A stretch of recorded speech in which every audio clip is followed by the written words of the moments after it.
You could divide this project into two phases. The first one is the analytic phase, where we collect information according to a schedule we have, on topics we have on the agenda, looking at laws and regulations, and the market that can impose market barriers, because there might be building rules in your country that would oppose the possibility to implement new energy-saving techniques. What are those rules? What should be done to overcome that problem in that specific country, etc. Quite a task. And I'm lucky because I'm not part of that. Convention, market behavior. How often haven't you heard from the industry that the real estate owner would say, well, I don't care about solar shading, it's up to my tenants to finance that. It's not my problem. Behaviors like that we need to break. How can we do that? How can we encourage it? And we are in this phase at present, you could say in general terms. So unfortunately I can't deliver you a bundle of nice new results at this point. But next RMT we definitely will. Phase 2 is what I mentioned before. It's addressing the existing networks of HVAC consultants, architects, decision makers, politicians, whatever. So, and provide them with information material, brochures, locally printed, local languages, etc. And dissemination campaigns, which in effect I think is one of the best ways of doing it. It's like we are meeting here today, face to face. It's more work, but I tell you, I promise you, it pays off. It really does. I can just take, from the left now, I flew down by chance with a Norwegian customer on the flight from Copenhagen to Stuttgart yesterday. And we sat on the plane talking. And I went over to them in Norway. We had an we call it energy seminar for the real estate owners and Skanska, you know, the Swedish big construction company. And he said, since November, this is not a big city.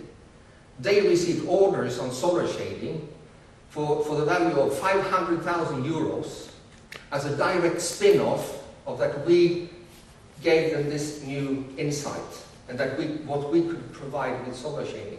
And this is done in the middle of a recession in a small city in Norway. So there is a huge business potential here. Absolutely. So another way of spreading this is, of course, via internet, a very strong tool. I think we all use today. The previous, what you're looking at now is a screen dump of the Keep Cool 1 website. It was done then by people in that group, and they did not have anybody from the market in that project, so, excuse me for saying this, maybe not so interesting, a bit boring, like squares with PDFs in, etc.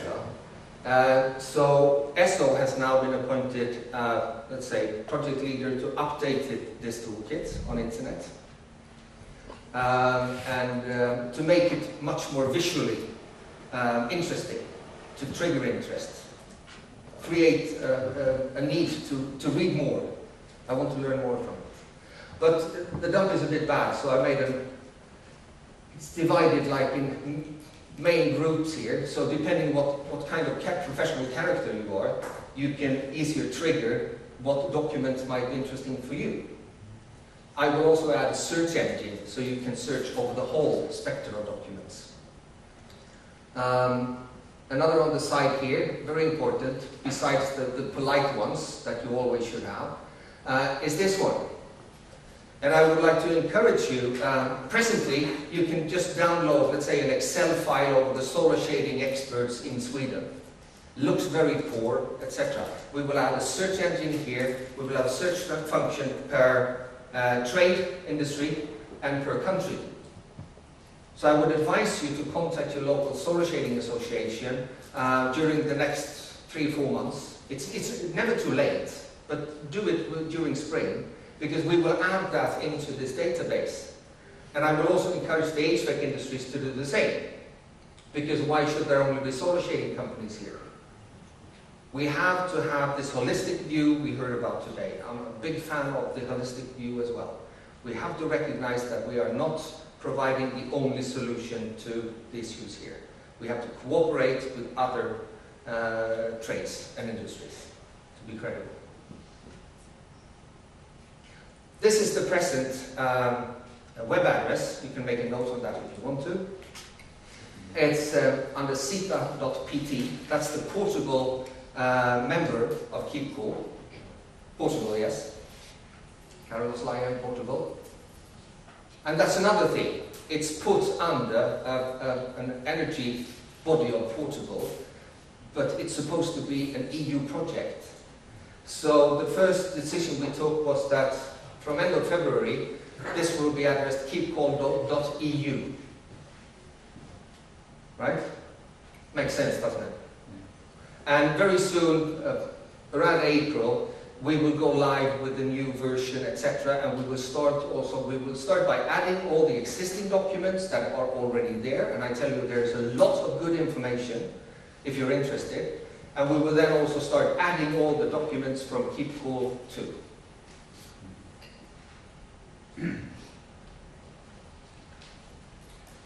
I would like to add a few other things, because this really concludes the short presentation of Keep Cool as such. But there are another element. We've heard here before passive solutions. Have all of you heard that before? Passive solutions? Because this is really what people in EU hear. They love it. Passive solutions. You know what passive solutions are? Yes? Yeah? Some people are nodding.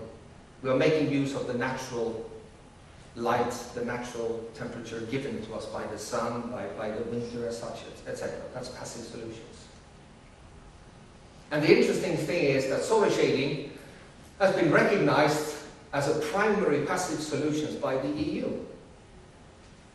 That's very good for us. And solar shading is, once again, the only industry active in Keep Cool, and this is partly why.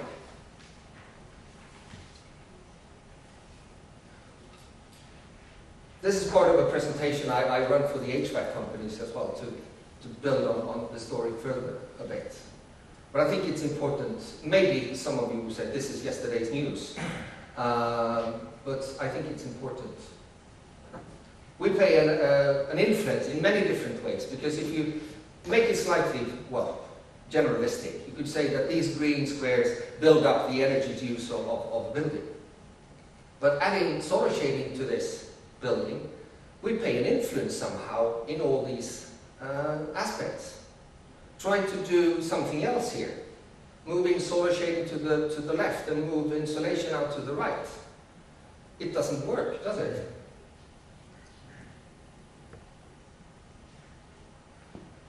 And this is also a screen dump I got from a colleague in Holland some months ago. We are not going into detail here, but what it shows is from morning till night, what happens with the facade. We've heard here before about dynamic solutions. And why do we need dynamic solutions? And this is nothing, some people might know where I work. And they say, well, you say that just because you're employed in that company. And I say, no, that's just a lucky opportunity. Because this comes from Helena Bülow-Hülbe, it comes from Walter Beck, it comes even from the European sales manager of Per Mastelisa. We listened to him, didn't we, in September? They all say, and people from the glass industry even say, we can't manage without dynamic solar shadings. Because the climate varies during the day as well, not only during the year. And you remember now, we have people in the equation here, and people have different needs. Usually I take the example that my middle kid is 19. He needs half the amount of looks to read a book, and I'm 50 plus. And I mean, very often people are different ages, etc. in the company. Huh? We need to take this into the equation.